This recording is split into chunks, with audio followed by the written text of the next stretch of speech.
raccontava una favola inventata, ma io non ho giocato con le bambole.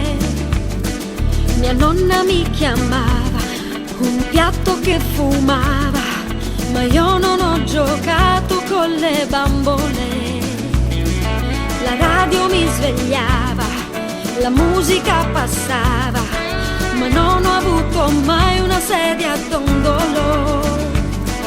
Cantavo le canzoni, inventando le parole, ma non ho avuto mai una sedia a dondolo.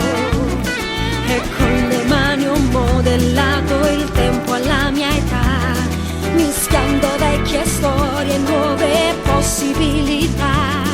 Poi tra dolori e musica è diventata forte questa donna che non si compra e non si vende, donna che ascolta tanto e poco si racconta, ma irrimediabilmente sogna, donna che non ha mai tirato su la gonna.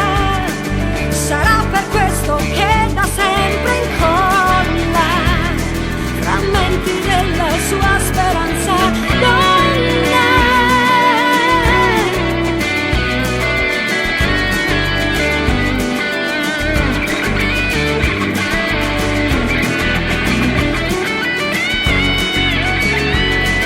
Ricordi di mio padre, carezze di mia madre, con pochi soldi e il cuore in una scatola.